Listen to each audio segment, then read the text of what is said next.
अब तक आपने सुना कि किशन, एक ट्रक ड्राइवर, ने सुनसान हाईवे पर मनीषा को लिफ्ट दी और उससे प्यार करके शादी कर ली।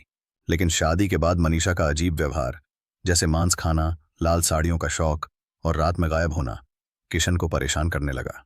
परिवार का मांस खाना और पूजा बंद करना भी संदिग्ध था। एक रात किशन ने मनीषा को रसोई में कुत्ते का मांस खाते देखा और अब उसकी बहन के शरीर में खून की कमी हो गई। आइए अब कहानी को आगे बढ़ाते हैं। अभी तक आपने अगर हमारी एक्स फैमिली को ज्वाइन नहीं किया है तो सब्सक्राइब का बटन दबकर फैमिली का हिस्सा बने। कहानी में अगर थोड़ा भी रुचि है तो वीडियो को लाइक जरूर करें। तो आगे की कहानी शुरू करते हैं।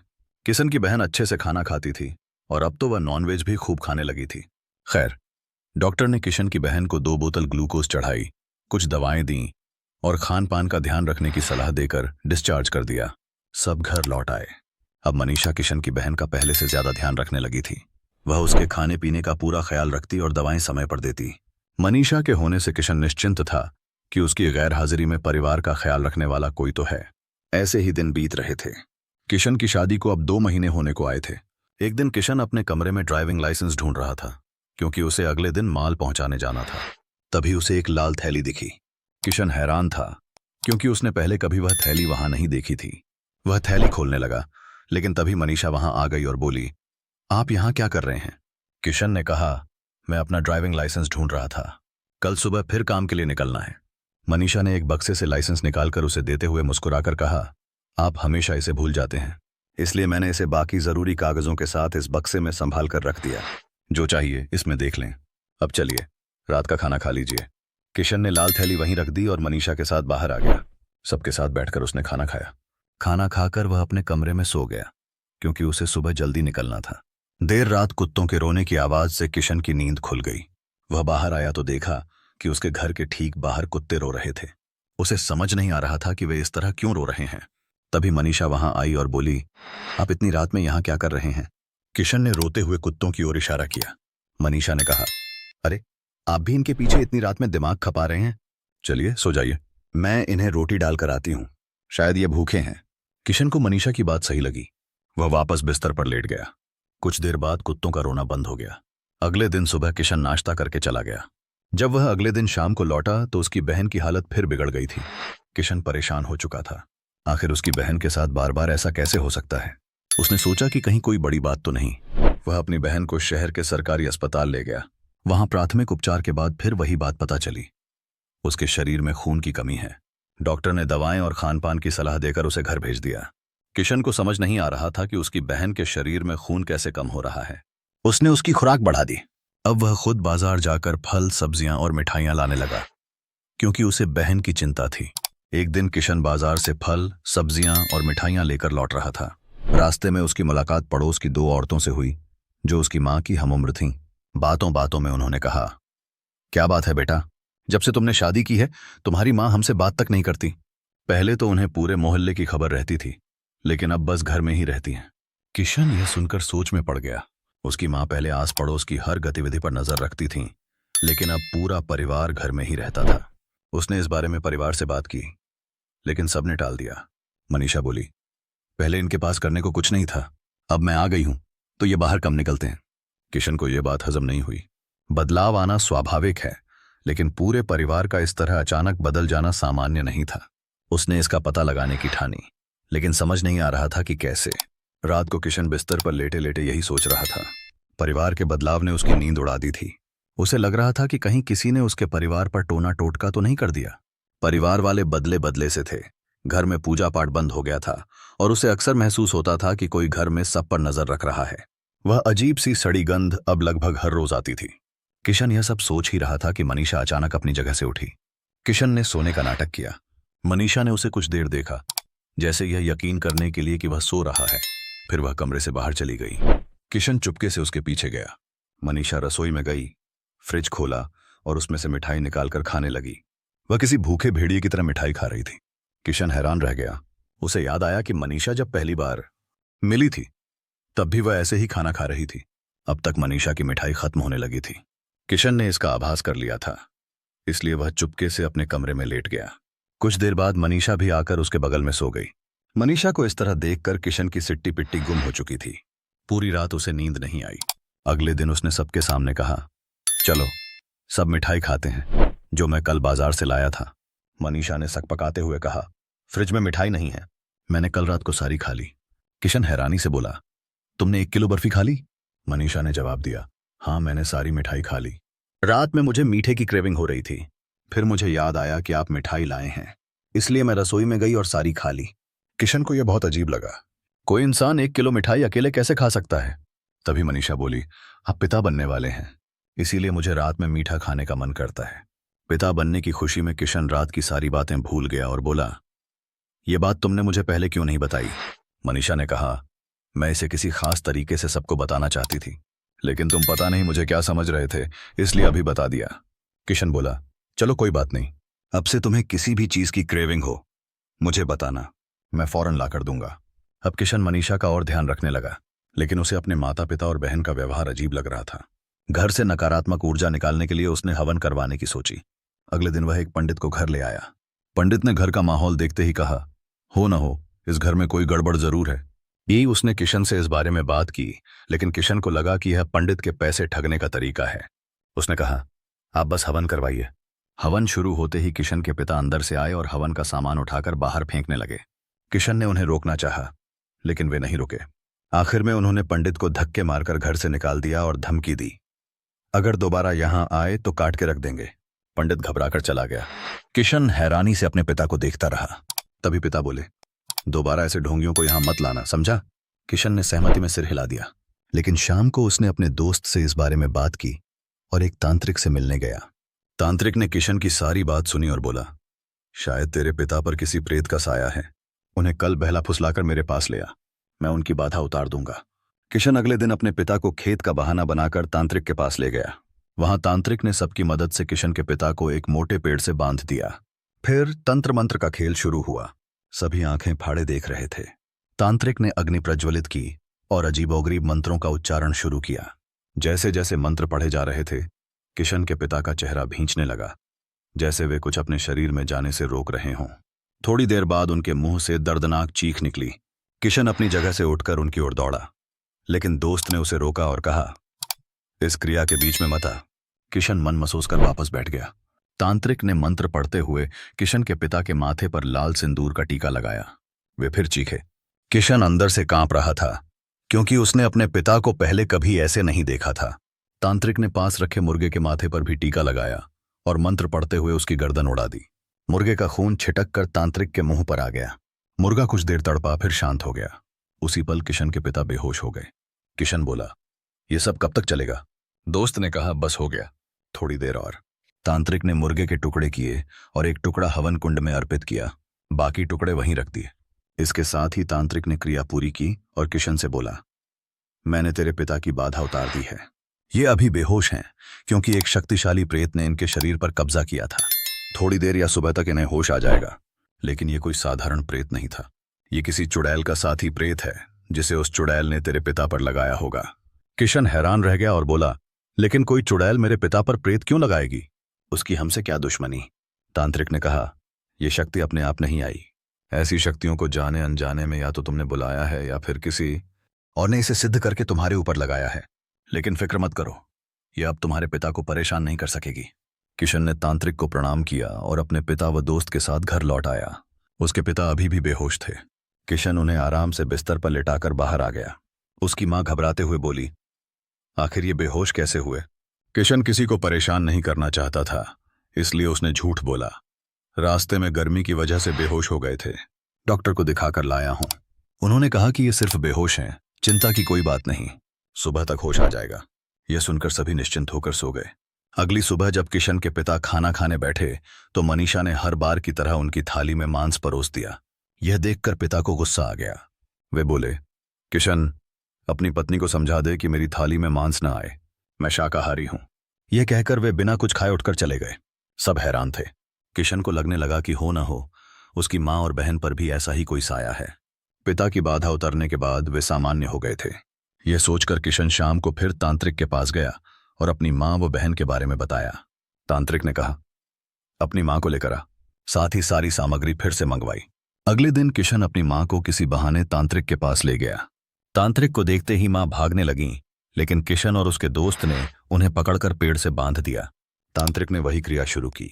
माँ जोर जोर से चीख रही थी, लेकिन किशन ने उनकी ओर नहीं देखा। मुर्गे की बलि चढ़ते ही माँ बेसुध हो गई।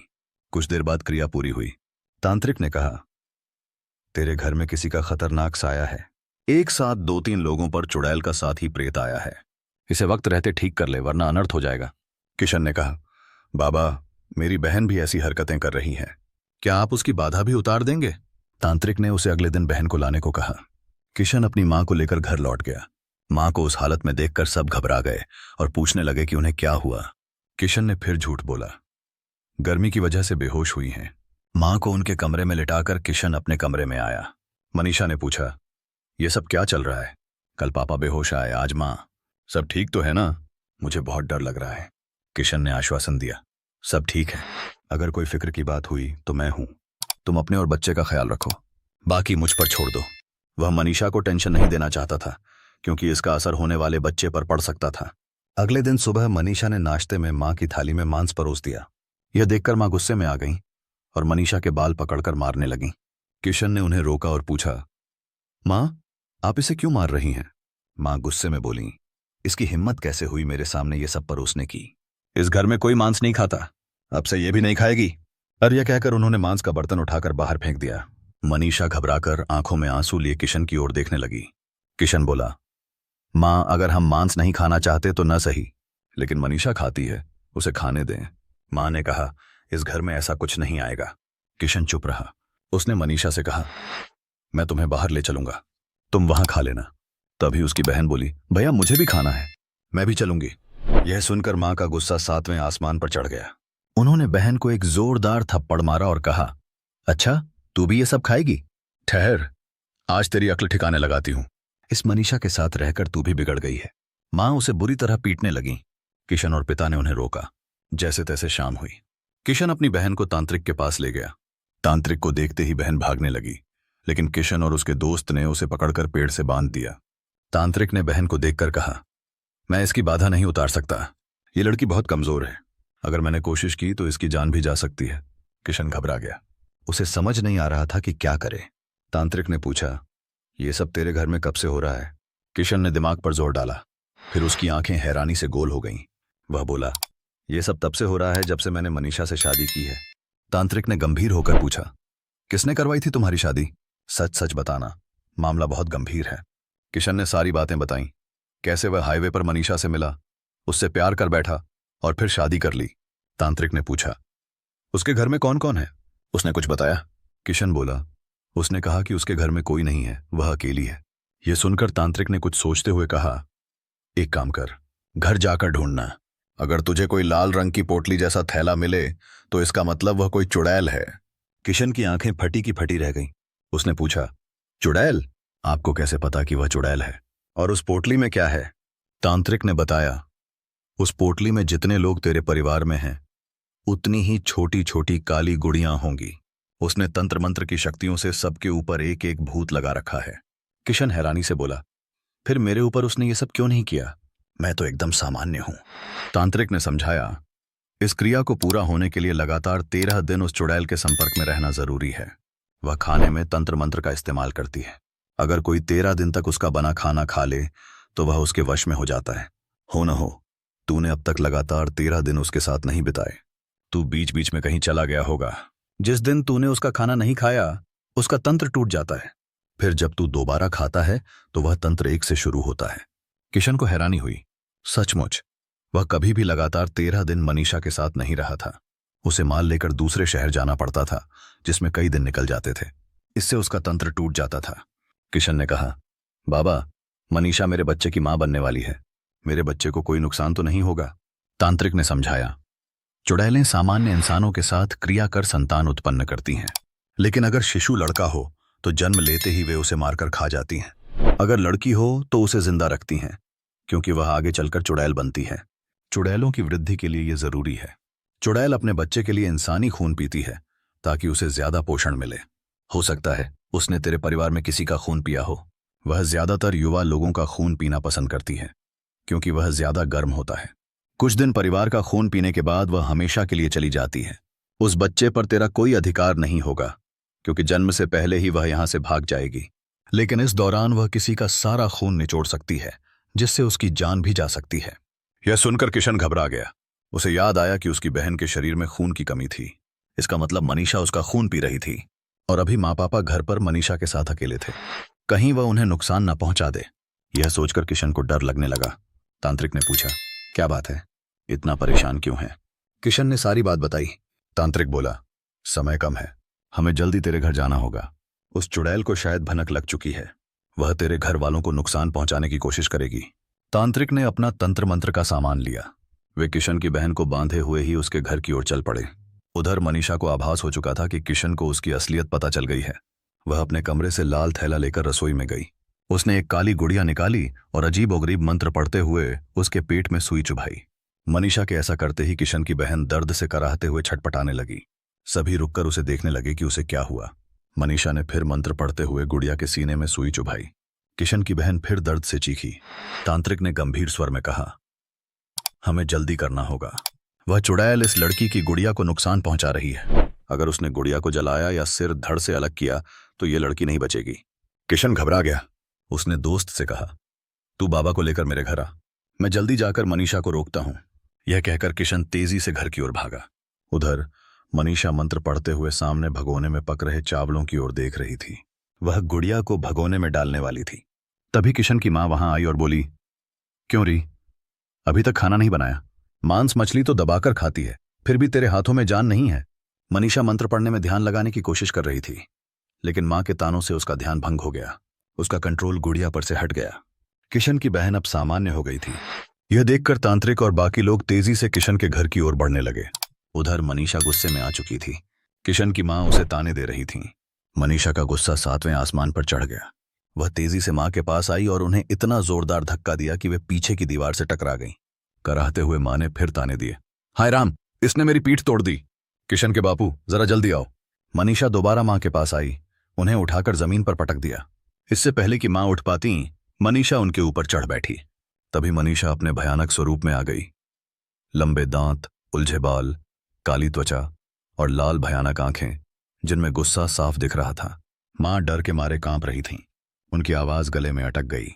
मनीषा ने मां का एक हाथ पकड़ा और उनकी उंगली के आगे वाले हिस्से को अपने नुकीले दांतों से फाड़कर खून पीने लगी।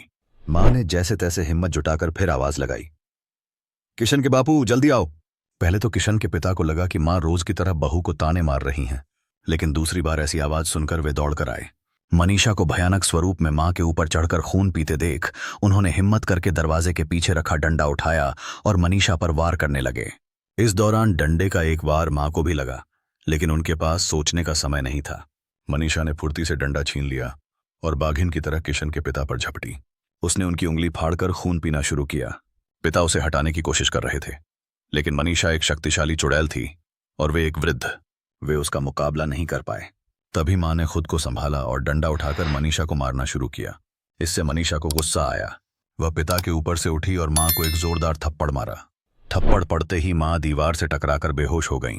पिता संभल चुके थे और बाहर भागने लगे, लेकिन मनीषा उनके पीछे लपकी, उनकी पीठ पर चिपक गई और अपने नुकीले दांत उनके कंधे में गड़ाकर खून पीने लगी। कुछ देर बाद उसने उनके कंधे से मांस का टुकड़ा उखाड़कर खाना शुरू किया। तभी किशन वहां पहुंचा। उसने डंडा उठाकर मनीषा के सिर पर दे मारा। मनीषा असंतुलित होकर गिर पड़ी। किशन का पिता भी लहूलुहान होकर गिर पड़ा। अपने माता पिता का यह हाल देखकर किशन की आंखों से आंसू छलक आए। वह गुस्से में बोला, मनीषा, मेरे प्यार में क्या कमी थी?